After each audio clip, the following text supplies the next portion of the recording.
हर एक CET students का dream है कि वो पुणे के टॉप कॉलेज में जाए, मुंबई के टॉप कॉलेजेस में जाए। टॉप कॉलेजेस में जाने के लिए सबसे इंपॉर्टेंट क्या होता है, कैसे प्रिपरेशन करना होता है? मैं रोज 50 क्वेश्चंस का एक सेट सिलेक्ट करता, सब्जेक्ट वाइज और टॉपिक वाइज, एंड देन उसके ऊपर मॉक टेस्ट देता। फिर उसके बाद मैं उसको एनालाइज करता और मेरे वीक एरियाज फाइंड करता। जितने ज्यादा तुम पीवाईक्यू सॉल्व करोगे, कंसेप्ट जो है वो तुम्हारी परमानेंट मेमोरी में स्टोर हो जाएगी। प्रिपरेशन करने के लिए 3 फैक्टर्स तो बहुत जरूरी है। एक तो शॉर्ट नोट्स का रिवीजन करना है, पीवाईक्यू सॉल्व करना है और मॉक टेस्ट सॉल्व करने हैं। पेपर डिफिकल्ट होता है या नहीं? पेपर डिफिकल्ट नहीं, लेकिन स्ट्रेटेजिक जरूर होता है। अगर एक अच्छी स्ट्रेटेजी से तुम पेपर सॉल्व करोगे तो एक काफी अच्छा स्कोर लाओ, क्योंकि केमिस्ट्री कम से कम समय पे ज्यादा से ज्यादा स्कोर ला के देगी।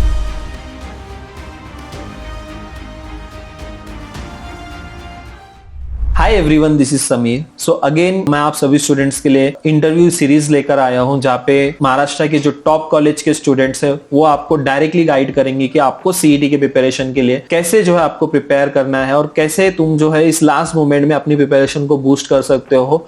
एंड यस, आप भी जो है कैसे एक महाराष्ट्र के टॉप कॉलेजेस में जा सकते हो। तो आज मेरे साथ है ओम सुगंधी, जो पुणे के one of the top college that is VIT, वहां पे वो स्टडी कर रहे हैं, वो भी आईटी ब्रांच में। काफी सारे स्टूडेंट्स को सीएसआईटी ब्रांच में ही एडमिशन लेना होता है, एंड यू नो कि सीएसआईटी का कितना डिमांड है और सीएसआईटी के कट ऑफ हर साल कितने बढ़ रहे हैं। इस इंटरव्यू के थ्रू आप सभी स्टूडेंट्स को पता चलेगा कि अगर आपका भी ड्रीम है टेक ब्रांचेस में एडमिशन लेना है और पुणे के या फिर महाराष्ट्र के टॉप कॉलेजेस में एडमिशन लेना है, तो कैसे प्रिपरेशन करनी है। चलो स्टार्ट करते हैं आज के इस इंटरव्यू को। मेक श्योर करो कि आप पूरा इंटरव्यू देख रहे हो, तभी ये कुछ इंपैक्ट लाएगा आपके लाइफ में, अदरवाइज ये बिल्कुल भी इंपैक्ट नहीं लाएगा। आपकी ये जर्नी में बहुत ज्यादा हेल्प करेगा, सीईटी की जर्नी में ये इंटरव्यू। तो मेक श्योर करो कि पूरा एंड तक जरूर देखना, और अभी तक आपने इस चैनल को भी नहीं सब्सक्राइब किया होगा तो सब्सक्राइब जरूर कर लेना और हमारा व्हाट्सएप ग्रुप भी जरूर ज्वाइन कर लेना। चलो स्टार्ट करते हैं आज के इस इंटरव्यू को। ओम, सबसे पहले तो इंट्रोड्यूस करो, थोड़ा अपने बारे में बताओ बच्चों को। तो मेरा नाम ओम सुगंधी है और मैं उदगीर तालुका डिस्ट्रिक्ट लातूर से हूँ। मैंने मेरी एजुकेशन उदगीर से ही की। मैंने एमएचटी सीटी में 97.29 परसेंटाइल स्कोर किया,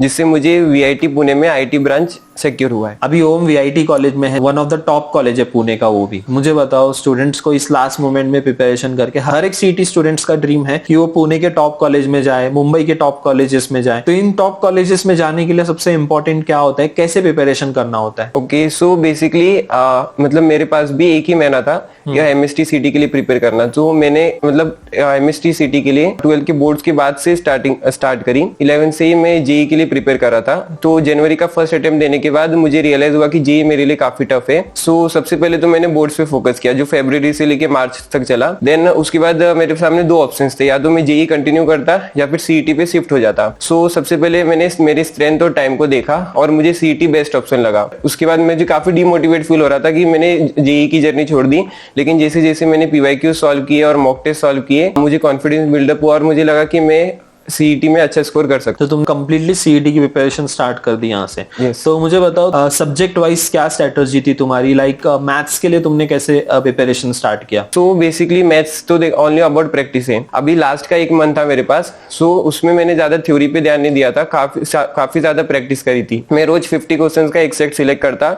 सब्जेक्ट वाइज और टॉपिक वाइज, एंड देन उसके ऊपर मॉक टेस्ट देता। फिर उसके बाद मैं उसको एनालाइज करता और मेरे वीक एरियाज फाइंड करता। इसी चीज ने मेरी स्पीड और एक्यूरेसी बढ़ाई, तो ऐसी ही मैंने प्रैक्टिस करी। जैसे ओम ने बताया है कि मॉक टेस्ट से इसको इसकी वीक टॉपिक्स पता चले, एरर्स पता चले और उसको एनालिसिस करके इसने इम्प्रूव किया। तो ये चीज बहुत इंपॉर्टेंट होती है प्रिपरेशन के लिए। चाहे आप ये इंटरव्यू देख रहे हो या फिर मेरे काफी सारे इंटरव्यूज है चैनल पे, वो भी देखोगे, तो mock test is a game changing. तो it's very important to give the mock test. And मैं आपको बता दूं, हमारे राइजिंग एजुकेशन प्लेटफॉर्म पे आपको लास्ट ईयर के जो 15 शिफ्ट कंडक्ट हुई थी, उनके सारे पेपर्स विद सोल्यूशन सब कुछ आपको मिल जाएगा राइजिंग एजुकेशन ऐप पे। वहां पे बूस्टर बैच आपके लिए अवेलेबल है, जहां chapter wise test, full length mock test और काफी स्टडी मटेरियल सीईटी के लिए, जो आपके सीईटी के लिए बहुत ज्यादा जरूरी है, आपके प्रिपरेशन के लिए बहुत ज्यादा जरूरी है। तो do check out that part. नीचे डिस्क्रिप्शन बॉक्स में सारी लिंक दी गई है और वहां पे बूस्टर बैच में सब कुछ आपको अवेलेबल हो जाएगा। सेकेंडली मुझे ये बताओ ओम कि लाइक अभी तुमने प्रिपरेशन स्टार्ट की एंड तुमने मॉक टेस्ट के ऊपर फोकस किया।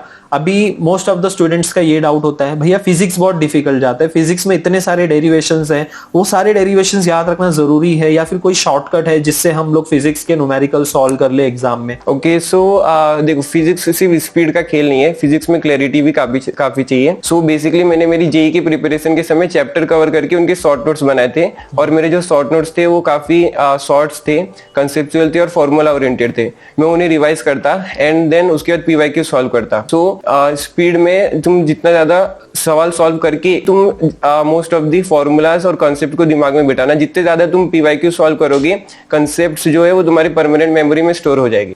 Nice, great. तो फिजिक्स का तो बता दिया हूं हमने कैसे प्रिपरेशन करना है आपको, तुम्हें शॉर्ट नोट्स बनाने हैं, फॉर्मूलेस बनाने हैं, उसको बार बार रिवाइज करते रहो। देखो जितने बार आप रिवाइज करोगे ना उतने बार तुम्हारा वो कॉन्सेप्ट बहुत स्ट्रांग होता जाएगा। अभी तुमने केमिस्ट्री कैसे प्रिपरेशन किया था? केमिस्ट्री के लिए क्या टेक्निक यूज की, क्या स्ट्रेटेजी को फॉलो किया? सो केमिस्ट्री मेरा फेवरेट सब्जेक्ट था, हमेशा मेरे मॉक टेस्ट में वही गेम चेंजर रहता था, क्योंकि केमिस्ट्री कैसा था कि हम कम से कम समय पे ज्यादा से ज्यादा स्कोर कर सकते हैं। सो बेसिकली मेरे में एक अच्छी हैबिट ये थी कि मैं रोज रात को सोने से पहले केमिस्ट्री के शॉर्ट नोट्स को रिवाइज किया करता था, जिसमें रिएक्शंस होते थे, फिर उनको रिवाइज कर, और काफी ज्यादा टाइम बचता था। केमिस्ट्री के लिए तुम ज्यादा से ज्यादा एनसीईआरटी रीड करना एंड फिर वो जो बोर्ड की किताबें एंड शॉर्ट नोट्स और रिएक्शंस के लिए शॉर्ट नोट जरूर बनाना। लास्ट मोमेंट में तुम अगर एचएससी की टेक्स्ट बुक पे भी फोकस किए तो उतना इनफ हो जाएगा तुम्हारे लिए। लाइक अगर आपके पास अभी टाइम नहीं बचा है, तुम टेक्स्ट बुक भी फॉलो करो, उतना भी इनफ हो जाएगा। केमिस्ट्री सबके लिए बहुत ईजी होता है, स्कोरिंग टॉपिक होता है, और वो रिजल्ट के लिए बहुत अच्छा है सब्जेक्ट। तुम्हारा रिजल्ट बढ़ा देता है, तुम्हारा रैंक अच्छा लेकर आता है, तुम्हारे परसेंटाइल में काफी हेल्प करता है। तो केमिस्ट्री पे भी बहुत ज्यादा फोकस करना है तुम्हें। तुम मुझे ये बताओ कि अगर स्टूडेंट्स अभी समझो उसकी बहुत ही कम प्रिपरेशन हुई है, 20-30% अगर प्रिपरेशन हुई है वो स्टूडेंट की, अगर तुम्हें उसे गाइड करना है कि तुझे ऐसे डेली का शेड्यूल बनाना है और इतने घंटे पढ़ाई करना है, तो उसको तुम क्या सजेस्ट करोगे और कैसे जो है एक स्टूडेंट टाइम टेबल बना सकते? सो प्रिपरेशन करने के लिए 3 फैक्टर्स तो बहुत जरूरी है। एक तो तुम्हें शॉर्ट नोट्स का रिवीजन करना है, पीवाईक्यू सॉल्व करना है और मॉक टेस्ट सॉल्व करने हैं। सो अपने दिन को 3 पार्ट्स में डिवाइड कर दो। तो जिसमें तुम सबसे फर्स्ट पार्ट, जैसे कि मैं मेरा शेड्यूल बताता हूँ, मैं 7 बजे उठता था, 8 से लेके 12 के बीच में मैं पीवाईक्यू सॉल्व किया करता था। 2 घंटे के 2 स्लॉट्स रहते थे। मोस्टली मैं फिजिक्स और केमिस्ट्री को शिफ्ट करता था और मैथ्स को टच में रहने देता था, क्योंकि maths is only about practice. And then फिर 1 बजे से 6 बजे के बीच में मैं मॉक टेस्ट सॉल्व किया करता था, उसको एनालाइज अच्छे से किया करता था। एंड देन 7 से लेके 10 बजे के बीच का सबसे इंपॉर्टेंट स्लॉट रहता था कि इसमें मैं जो है अपने जो भी शॉर्ट नोट्स मैंने बनाए थे उनको अच्छे से रिवाइज किया करता था। सो बेसिकली तुम शॉर्ट नोट जरूर बनाना, क्योंकि आखिरी में पूरा सिलेबस तुम रिवाइज नहीं कर पाओगे। सो ये काफी इंपॉर्टेंट था। तो मतलब तुम डेली का 10-12 घंटे पढ़ाई कर रहे थे? Yes. मतलब देख रहे हो तुम कि एक टॉप कॉलेज में जाने के लिए कितने घंटे पढ़ाई करने की जरूरत है, और अभी तुम खुद से पूछो तुम कितने घंटे पढ़ाई कर रहे हो। इट्स अ वेरी इंपॉर्टेंट कि तुम अपना स्टडी टाइम बढ़ाओ।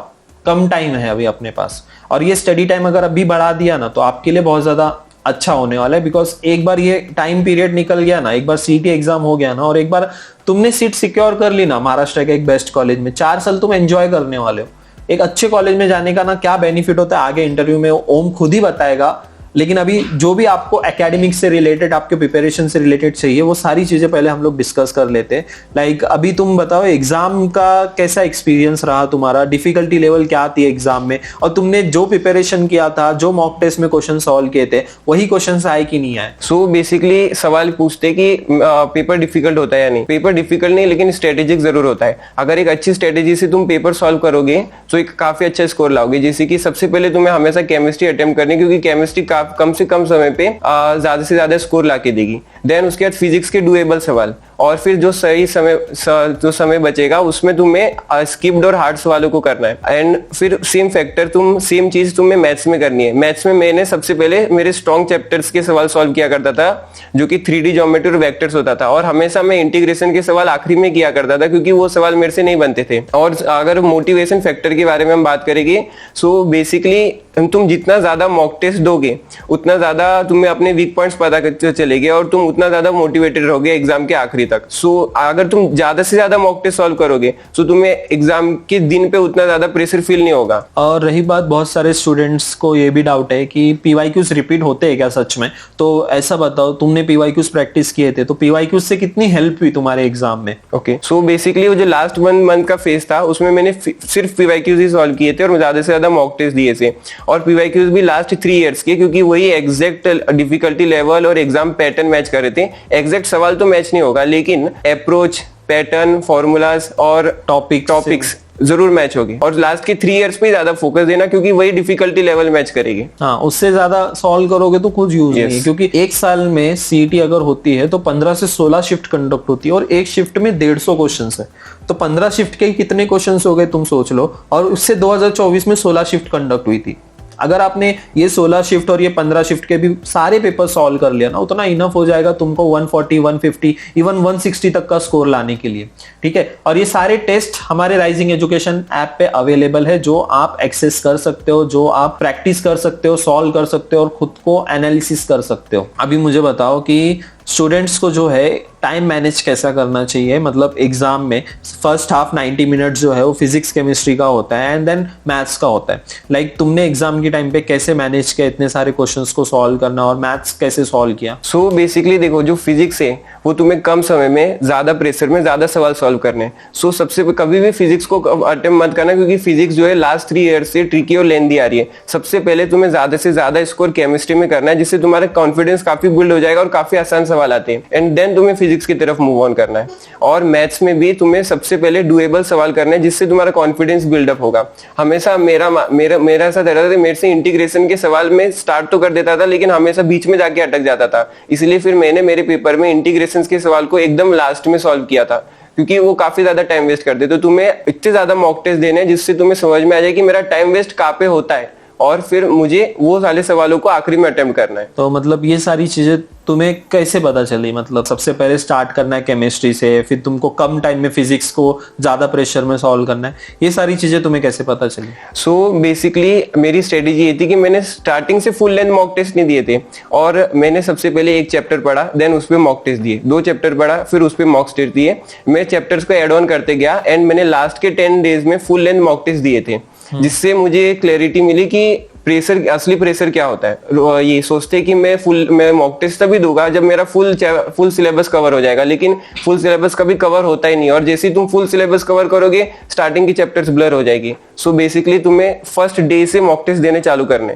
भले तुम्हारा सिर्फ एक ही चैप्टर है, उस पे दो किए, उस पे दो वाइज देना। Mock test is also very important. So अभी मुझे एक बात बताओ, इस लास्ट मोमेंट में ऐसी कौन सी गलतियां अवॉइड कर सकते हैं स्टूडेंट्स अपने प्रिपरेशन के दौरान, और तुमसे अगर कुछ ऐसी गलतियां हुई है जो स्टूडेंट्स को हाईलाइट कर सकते हो तुम, ताकि वो गलतियां उनसे ना हो एंड इस लास्ट मोमेंट में उनको थोड़ा बेनिफिट हो जाए? सो बेसिकली मुझे आज भी रिग्रेट होता है कि मैंने एक मिस्टेक ये करी थी कि मैं मॉक टेस्ट देता था, एनालाइज करता था, मुझे कई सारे नए कॉन्सेप्ट्स, फॉर्मूलाज, रिएक्शंस पता चलते थे, वहीं पढ़ता था, लेकिन उसे कहीं नोट डाउन नहीं करता था। अभी समय 1 महीने के लिए एक नोटबुक बना लो, एक मॉक टेस्ट दिया, एक नया फॉर्मूला कंसेप्ट पता चला, उसे नोटबुक पे लिख लो। अगर तुम्हारे पास, तुम्हें कुछ भी नहीं करना, तुम्हें लास्ट के डे पे ज्यादा पढ़ाई नहीं करनी और ज्यादा दिमाग पे प्रेशर भी नहीं देना, तो तुम्हें सिर्फ वो नोटबुक उठानी है और उस चीज को रिवाइज करना है। तुम अगर वो रिवाइज कर लोगे ना, सो मतलब तुम्हें काफी कॉन्फिडेंस बिल्डअप हो जाएगा। तुम्हें कुछ ऐसी चीजें आती रहेगी जो बुक्स में नहीं होगी। यस, बहुत इंपॉर्टेंट पॉइंट बोला इसने।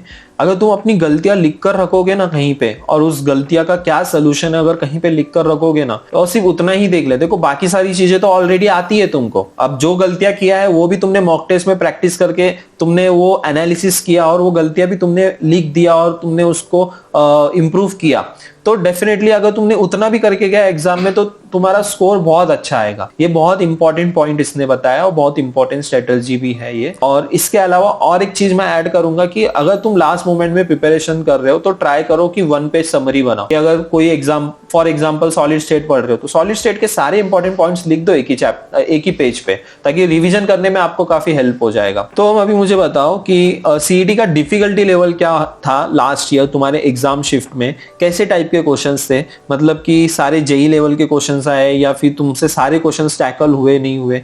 कैसा था एक्सपीरियंस? सो बेसिकली मेरी शिफ्ट थी 21 अप्रैल की सेकेंड शिफ्ट। उसमें फिजिक्स काफी लेंदी और टफ आई थी, केमिस्ट्री काफी ज्यादा स्कोरिंग थी, एंड मैथ्स जो थी वो मॉडरेट लेवल की थी। सो बेसिकली मैंने फिजिक्स को देखते से समझ गया था कि फिजिक्स बहुत टफ आई है। मैंने ज्यादा से ज्यादा स्कोर केमिस्ट्री में किया एंड फिर जितना समय बचा देन फिजिक्स को दिया। सो बेसिकली जो पेपर है वो तुम डिफिकल्ट नहीं कह सकते, लेकिन उसको स्ट्रेटेजिक जरूर कह सकते हैं। अगर तुम अच्छे से पहले डुएबल सवाल करोगे सो तुम पेपर में काफी अच्छा स्कोर कर सकते हो। रिलेटेड सारी चीजें बता दी है, बहुत अच्छे से तुमको गाइड भी किया है। नाउ अभी हम पूछते हैं उनसे कि एक टॉप कॉलेज का एक्सपीरियंस कैसा रहा और एक टॉप कॉलेज में जाने का सबसे बड़ा बेनिफिट क्या रहा, तो बताओ थोड़ा स्टूडेंट। सो बेसिकली मुझे मेरा कॉलेज काफी ज्यादा पसंद है। मेरा कॉलेज जो कि सिर्फ एकेडमिक्स पे फोकस नहीं करता, वो सेल्फ ग्रोथ पे भी फोकस करता है। जैसे कि जो शेड्यूल है वो काफी अच्छे से बैलेंस है। हमें 8 से लेके 5 तक बिठा के नहीं रखा जाता। मुझे हफ्ते में 2 से लेके 3 दिन में खुद की सेल्फ स्किल्स डेवलपमेंट और प्रोजेक्ट्स पे काम करने के लिए मिल जाते हैं, जो कि मुझे बहुत अच्छा लगता है। जैसे कि हमारे कॉलेज में काफी सारे टेक क्लब्स है, कल्चरल क्लब्स है और इवेंट्स के रेगुलर फेस्ट होते रहते हैं, जिससे नेटवर्किंग और एक्सपोजर काफी ज्यादा अच्छा मिलता है और काफी कॉलेज का एनवायरनमेंट काफी चिल है और बहुत मजा आता है। तो तुम्हें वीआईटी में कैसे एडमिशन मिला, इसका कैसा एक्सपीरियंस रहा, काउंसलिंग का कैसा एक्सपीरियंस रहा तुमको? सो बेसिकली जैसे मैंने एग्जाम दी थी, मुझे टॉप कॉलेजेस के बारे में ज्यादा आइडिया नहीं था। सो मैंने यूट्यूब पे सर्च किया था, वहां पे समीर दादा ने एकदम अच्छे से हर कॉलेज के बारे में डिटेल इन्फॉर्मेशन दी थी। मैंने वो वीडियो देखा था, वो वीडियो मुझे काफी अच्छा लगा था। वहां से मुझे उनके काउंसलिंग कोर्स के बारे में पता चला था। मैं उस कोर्स के बारे में काफी समय से वेट कर रहा था, जो कि 1 महीने के बाद लॉन्च हुआ।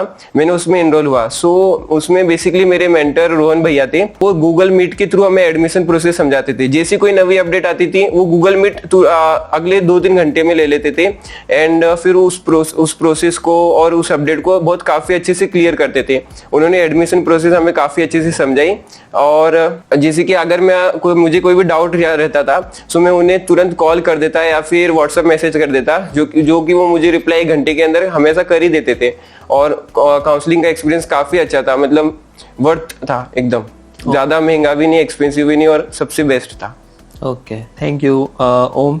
एक लास्ट फाइनल टिप्स अगर कुछ स्टूडेंट्स को शेयर करना है आपको, कि जो भी अभी इस साल सीईटी के लिए जा रहे हैं, उनके लिए एक बेस्ट सजेशंस कुछ अगर देना है तुमको। देखो, फुल लेंथ मॉक टेस्ट तो बहुत जरूरी है, क्योंकि वही एग्जाम में स्पीड, एक्यूरेसी, एग्जाम का टेम्परामेंट तुम्हें दिलाएगी और उसी से तुम्हें कॉन्फिडेंस आएगा एग्जाम के अंदर जब तुम बैठोगे। ठीक है, ज्यादा और तुम ऐसा टेस्ट दो कि तुम्हारे टेस्ट के साथ साथ पीवाईक्यूज भी सॉल्व हो जा रहे हैं। सो बेसिकली मैंने एग्जाम गोल से पीवाईक्यू सिलेक्ट करके टेस्ट बनाए थे और उससे टेस्ट दिए थे। आई होप आपको ये इंटरव्यू अच्छा लगा होगा। लाइक सारी चीज़ें इसने कवर की है, और फिर भी अभी और भी कुछ डिफिकल्टीज आ रही है या कुछ और डाउट्स आ रहे हैं तो कमेंट सेक्शन में आप पूछो, definitely answer it. And also rising education पे आप सभी स्टूडेंट्स के लिए मॉक टेस्ट हमने डिज़ाइन कर दिए हैं। 2025 के सारे शिफ्ट के पेपर विद सॉल्यूशंस आपको मिल रहे हैं। 2024 के 16 शिफ्ट के पेपर्स वहाँ पे मिल रहे हैं। उसके अलावा additional mock test, chapter wise mock test, काफ़ी स्टडी मटेरियल्स आपको एक ही प्लेटफॉर्म पे मिल जाएगा। और वो अगर आप ऐड ऑन करते हो आपके प्रिपरेशन में तो डेफिनेटली आप भी जो है महाराष्ट्र के एक टॉप कॉलेज में जा सकते हो।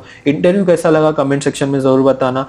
अगर पसंद आए तो लाइक जरूर करना, चैनल को सब्सक्राइब जरूर करना। चलो मिलते हैं नेक्स्ट वीडियो में। Thank you so much.